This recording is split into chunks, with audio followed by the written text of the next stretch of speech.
എല്ലാവർക്കും നമസ്കാരം. സൗഹൃദങ്ങൾ എല്ലായ്പ്പോഴും നല്ലതെന്ന് വിശ്വസിക്കുന്ന ഒരു വ്യക്തി എന്ന നിലയ്ക്ക് സൗഹൃദങ്ങളിലൂടെ കടന്നു പോയിക്കൊണ്ടിരിക്കുമ്പോൾ തൻ്റേതായ ആശയങ്ങളും തൻ്റേതായ കാര്യങ്ങൾ പരസ്പരം അങ്ങോട്ടും ഇങ്ങോട്ടും ചർച്ച ചെയ്ത് അത് നല്ലതേത് ശരിയേത് തെറ്റേതാണെന്ന് മനസ്സിലാക്കി തൻ്റെ സുഹൃത്തിൽ നിന്ന് നന്മ വഴി തിരഞ്ഞെടുത്ത് പോകുന്നതാണ് ശരിയെന്നാണ് ഞാൻ മനസ്സിലാക്കുന്നത്.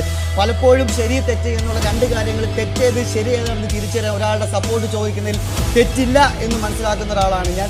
അതുമാത്രമല്ല, ഒരു കൂട്ടായ്മയിൽ അല്ലെങ്കിൽ ഒരു 18 പേർ 20 പേർ അടങ്ങുന്ന ഒരു കൂട്ടായ്മയിൽ മുന്നിലോട്ട് പോകുമ്പോൾ അതിൽ എല്ലാവരോടും സൗഹൃദങ്ങൾ നമുക്ക് കീപ്പ് ചെയ്യണമെന്നില്ല. ചില വ്യക്തികളിൽ മാത്രം അടങ്ങിക്കൂടുന്ന സൗഹൃദങ്ങളായേക്കാം, ഒരുപക്ഷെ അത് മനസ്സിനെ മനസ്സിലാക്കുന്ന സൗഹൃദങ്ങളായേക്കാം.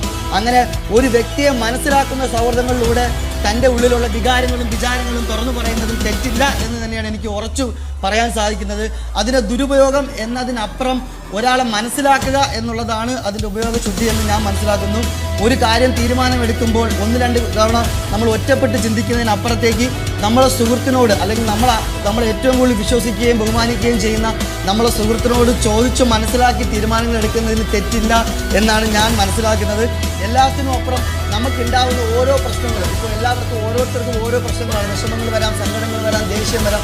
അങ്ങനെ വരുമ്പോൾ നമുക്ക് നമ്മുടെ കൂടെയുള്ള ഒരു സുഹൃത്തിനോട് സംസാരിച്ചത് ക്ലാരിറ്റി വരുത്തുന്നതിൽ തെറ്റില്ലെന്നാണ് ഞാൻ മനസ്സിലാക്കുന്നത്. പലപ്പോഴും ആപത്ഘട്ടങ്ങളിൽ നിന്നും ഒരു സുഹൃത്ത് അല്ലെങ്കിൽ ഒരു സുഹൃത്തിൽ നിന്നായിരിക്കും പല ആപത്ഘട്ടങ്ങളിൽ